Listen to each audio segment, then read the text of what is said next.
गुजरात के वडोदरा में एसआईआर की कार्यवाही में जुटे बीएलओ द्वारा जिला कलेक्टर को आवेदन पत्र सौंपा गया।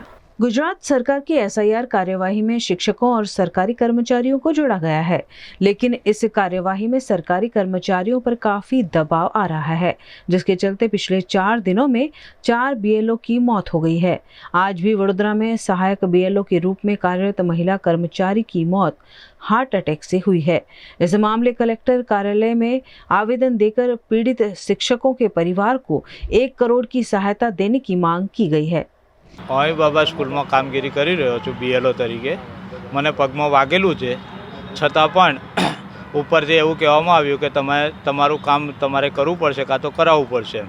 એ રીતે પછી કામ અત્યારે ચાલી રહ્યું છે। તકલીફો તો શું છે, આમ પબ્લિક પાસે જે પહેલેથી અમને જાણકારી આપવી જોઈએ ખરેખર તો કે આ માહિતી તમારા ઘરે બીએલઓ લેવા આવશે, તમે તૈયાર રાખજો કે આ છે। એમાં 2002ના નામો જે શોધવાના થાય છે એમાં બહુ મુશ્કેલીઓ પડે છે। પગમાં એક્સિડન્ટ થયું છે એટલે વાગેલું છે અને પ્લેટ નાખેલી છે। જબરજસ્તી તો ને એવું નહીં, પણ હવે ઓર્ડર કરવામાં આવે, અમે નોકરી કરીએ છીએ એટલે અમારે કરવું પડે ફરજના ભાગરૂપે। કામગીરી દ્વારા મતદાર સુધારણા કામગીરી જે ચાલી રહી છે એ ખૂબ સુંદર કામગીરી છે।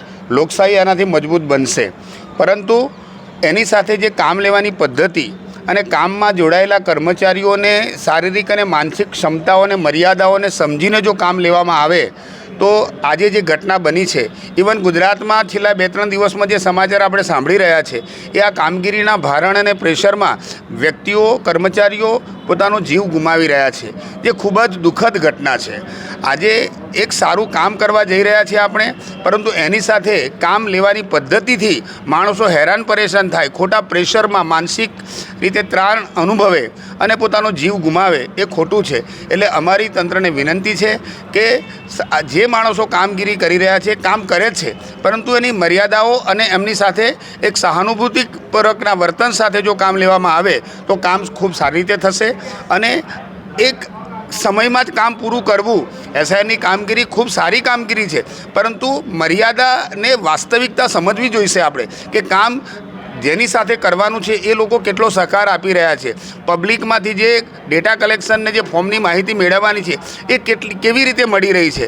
એટલે કામગીરી કરનાર માણસોની વાસ્તવિકતાને સમજી અને એમની સાથે એક સાચી રીતે જો કામ લેવામાં આવે તો માનું છું કે ખૂબ સારી રીતે અમારા શૈક્ષણિક સંસ્થાઓના કર્મચારીઓ સાથે એક સારું વર્તન કહેવાશે।